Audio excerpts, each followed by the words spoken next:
Kali ini kita akan membahas struktur atom dan perkembangan model atom.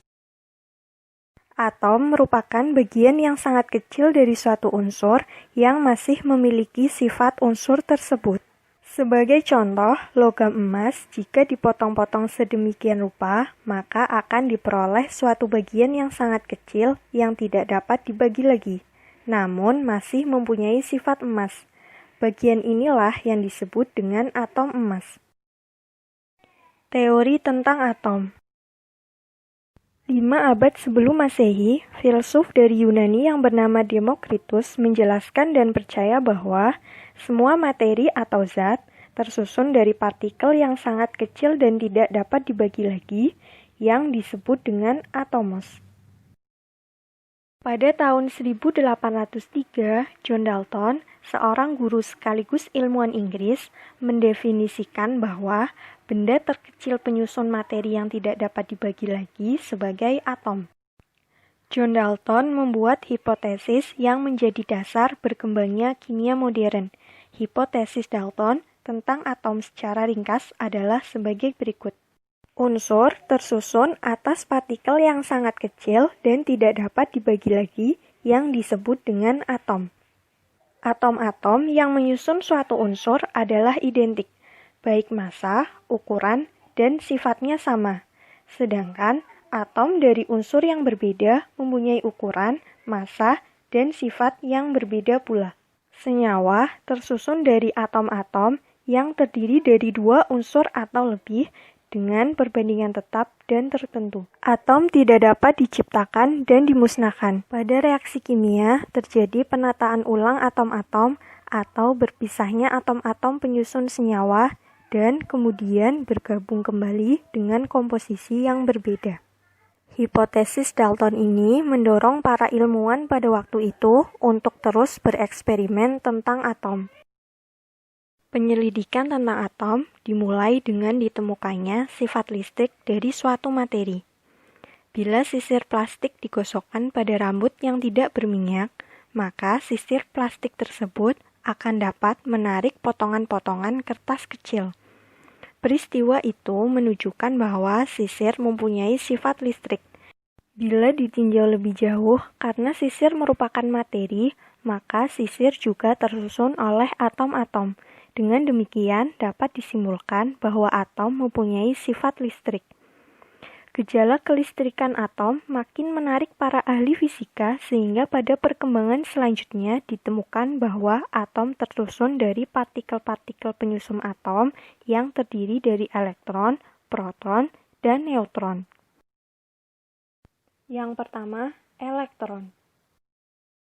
Bermula dengan ditemukannya tabung sinar katode oleh Carl Ferdinand yang terbuat dari tabung hampa dari kaca yang dialiri arus listrik searah, dari kutub positif disebut anode dan dari kutub negatif disebut katode.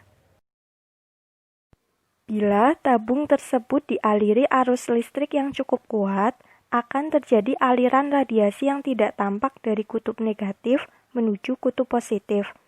Aliran inilah yang disebut dengan sinar katode. Sifat-sifat sinar katode dapat diketahui setelah penyempurnaan tabung sinar katode yang dilakukan oleh Sir William Crookes. Sifat-sifat sinar katode tersebut adalah sebagai berikut. Pertama, merambat dalam garis lurus dari kutub negatif menuju ke kutub positif. 2. Dibelokkan oleh medan magnet dan medan listrik menuju ke kutub positif. Ketiga, sifat sinar katode tidak dipengaruhi oleh jenis kawat elektrode yang dipakai, jenis gas dalam tabung, dan bahan yang digunakan untuk menghasilkan arus listrik. Setelah William Crookes menemukan tabung katode yang lebih baik pada tahun 1879, maka penelitian tentang sinar katode dilanjutkan oleh Joseph John Thomson yang mendapati bahwa sinar katode sebenarnya adalah materi yang ukurannya sangat kecil karena dapat memutar baling-baling yang dipasang di antara anode dan katode.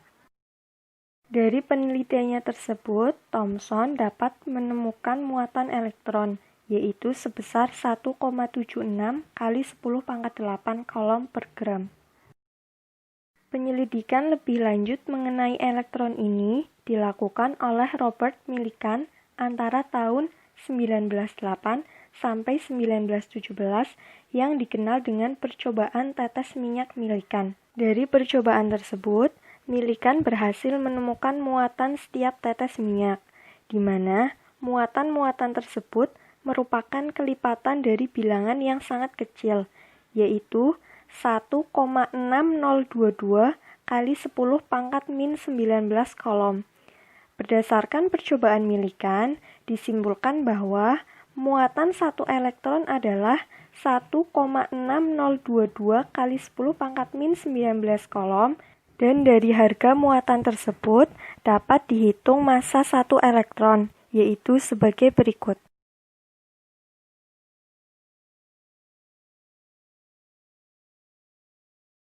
Dari hasil percobaan tersebut, Thomson berkesimpulan bahwa sinar katode merupakan partikel penyusun atom yang bermuatan negatif dan mempunyai massa 9,10 kali 10 pangkat min 28 gram, dan selanjutnya Stoney mengusulkan nama elektron.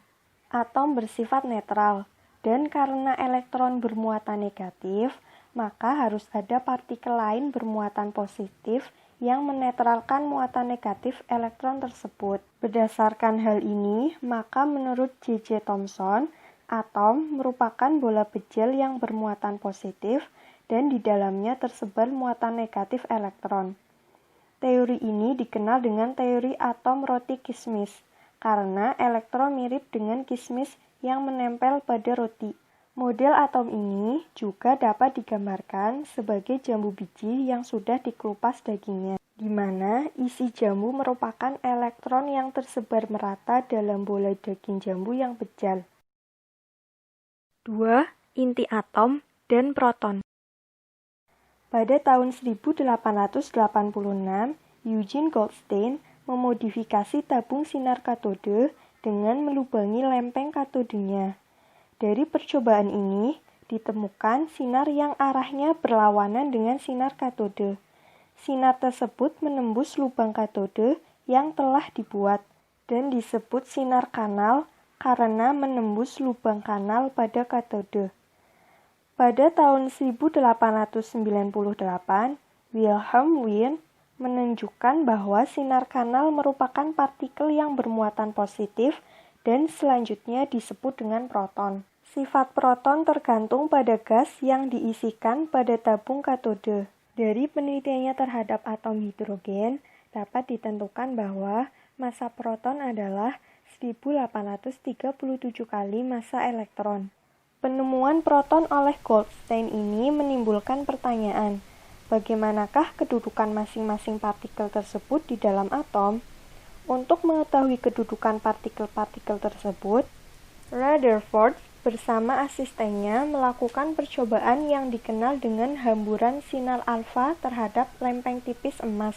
Sebelumnya telah ditemukan adanya partikel alfa, yaitu partikel yang bermuatan positif dan bergerak lurus, serta daya tembusnya besar sehingga dapat menembus lembaran tipis kertas.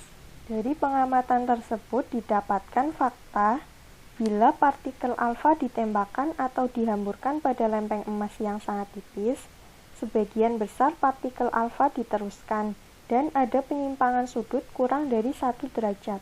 Dari pengamatan Marsden juga diperoleh fakta bahwa satu di antara 20.000 partikel alfa akan membelok dengan sudut 90 derajat bahkan lebih. Berdasarkan gejala yang terjadi, didapatkan beberapa kesimpulan, yaitu hampir semua partikel alfa diteruskan. Berarti atom bukan merupakan bola bejel yang bermuatan positif seperti yang digambarkan oleh Thomson, tetapi sebagian besar merupakan ruang hampa atau kosong. Jika lempengan emas tersebut dianggap sebagai satu lapisan atom-atom emas, maka di dalam atom emas terdapat partikel yang sangat kecil yang bermuatan positif. Partikel tersebut merupakan partikel yang menyusun suatu inti atom. Berdasarkan fakta, 1 dari 20.000 partikel alfa akan dibelokkan. Bila perbandingan 1:20.000 merupakan perbandingan diameter, maka akan didapatkan ukuran inti atom kira-kira 10.000 lebih kecil daripada ukuran atom keseluruhan. Berdasarkan fakta-fakta yang didapat dari percobaan tersebut, Rutherford mengusulkan model atom yang dikenal sebagai model atom Rutherford yang menyatakan bahwa atom terdiri dari inti atom yang sangat kecil dan bermuatan positif, dikelilingi oleh elektron yang bermuatan negatif. Dari percobaan tersebut, Rutherford dapat memperkirakan jari-jari atom kira-kira 10⁻⁸ cm dan jari-jari inti kira-kira 10⁻13 cm. Terdapat pertanyaan yang belum dapat dijelaskan oleh Rutherford pada saat itu, yaitu bagaimanakah elektron yang bermuatan negatif tidak tertarik ke dalam inti atom yang bermuatan positif? Alasan yang diberikan oleh Rutherford adalah gaya tarik inti terhadap elektron dilawan oleh gaya sentripetal akibat gerakan elektron yang mengelilingi inti. Namun, jawaban ini pun belum memuaskan, sebab bertentangan dengan teori Maxwell yang mengatakan bila ada partikel bermuatan bergerak, maka akan memancarkan radiasi, sehingga kecepatannya makin turun. Demikian pula dengan elektron yang bermuatan dan bergerak mengelilingi inti. Jika kecepatan elektron berkurang, maka gaya sentripetal yang terjadi juga menurun, dan akibatnya sedikit demi sedikit, elektron akan makin dekat dengan inti, dan akhirnya tertarik masuk ke dalam inti. Dalam kenyataannya, hal tersebut tidak terjadi. 3. Neutron. Dalam penelitiannya, Rutherford menemukan suatu kejanggalan, yaitu perbandingan massa atom hidrogen terhadap massa atom helium adalah 1:4, di mana hidrogen mempunyai 1 proton dan helium mempunyai 2 proton. Oleh karena itu, Rutherford dan tim penelitiannya meyakini bahwa ada partikel lain di dalam inti atom. Dugaan tersebut baru dapat dibuktikan oleh James Chadwick pada tahun 1932 berdasarkan percobaan hamburan partikel alfa terhadap boron dan parafin. Apabila partikel alfa ditembakkan pada lapisan logam boron, ternyata logam tersebut memancarkan sinar yang serupa dengan gelombang elektromagnetik berenergi tinggi. Sinar tersebut tidak dibelokkan oleh medan listrik maupun medan magnet. Percobaan selanjutnya menunjukkan bahwa sinar tersebut merupakan partikel netral yang mempunyai massa sedikit lebih besar daripada massa proton. Selanjutnya, partikel tersebut diberi nama neutron oleh James Chadwick. Dengan ditemukannya neutron, maka teka-teki tentang perbandingan massa atom hidrogen dan massa atom helium terjawab. Di dalam inti atom hidrogen hanya ada sebuah proton, sedangkan pada inti atom helium terdapat 2 proton dan 2 neutron, sehingga perbandingan massa atom hidrogen dengan massa atom helium menjadi 1:4. Akhirnya, didapat kesimpulan bahwa di dalam inti atom terdapat proton yang bermuatan positif dan neutron yang netral dengan massa hampir sama. Massa elektron sangat kecil bila dibandingkan dengan massa neutron, sehingga pengaruhnya sangat kecil terhadap massa atom secara keseluruhan. Oleh karena itu, massa elektron dianggap sama dengan 0. Untuk merasionalkan massa yang sangat kecil tersebut, dibuat standar baru dengan massa proton sebagai standarnya. Proton yang massanya 1,6726 kali 10⁻⁴ gram dianggap sama dengan 1 satuan massa atom. Dan neutron yang massanya sedikit lebih besar dari proton juga dianggap sama dengan 1 satuan massa atom. Selain massa, muatan elektron dan proton juga perlu dirasionalkan, di mana muatan elektron yang besarnya min 1,6 kali 10⁻⁹ kolom secara relatif sama dengan min 1, sedangkan proton mempunyai muatan plus 1. Niels Bohr melalui percobaannya tentang spektrum atom hidrogen berhasil memberikan penjelasan bagaimana elektron-elektron berada di daerah sekitar inti atom. Penjelasannya adalah sebagai berikut.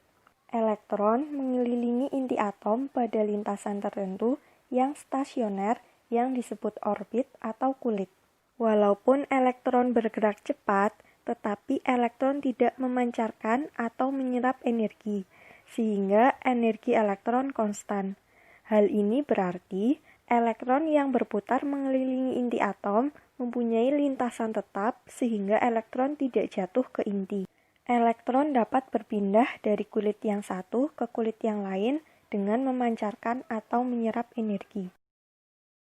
Menurut model atom Niels Bohr, elektron-elektron mengelilingi inti pada lintasan-lintasan tertentu yang disebut dengan kulit elektron atau tingkat energi. Lintasan elektron yang terletak paling dekat dengan inti mempunyai energi paling rendah. Semakin jauh lintasan elektron, semakin tinggi tingkat energinya. Lintasan elektron itu disebut juga sebagai kulit elektron, di mana kulit yang paling dekat dengan inti diberi lambang K, kulit kedua diberi lambang L, kulit ketiga M, dan seterusnya. Tiap-tiap kulit elektron hanya dapat ditempati oleh maksimal 2n kuadrat elektron, di mana n adalah nomor kulit. Berikut merupakan tabel kulit dan jumlah elektron maksimal. Elektron-elektron akan mulai menempati kulit K sampai penuh, kemudian baru mengisi kulit L, dan demikian seterusnya.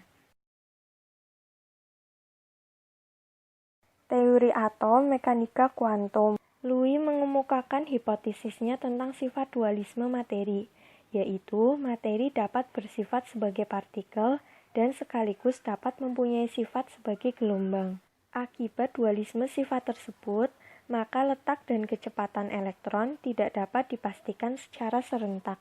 Apabila letaknya dapat dipastikan, maka kecepatannya tidak dapat ditentukan. Demikian pula sebaliknya. Dengan demikian, ada ketidakpastian tentang letak dan kecepatan elektron tersebut. Keadaan ini dikenal dengan prinsip ketidakpastian Heisenberg.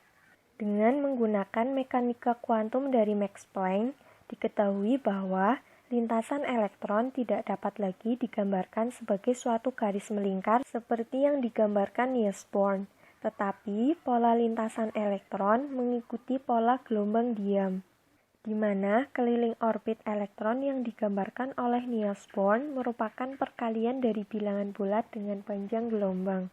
Bentuk ruang dan energi dari gerakan elektron disebut orbital. Istilah orbital di sini berbeda dengan istilah orbit dari Niels Bohr.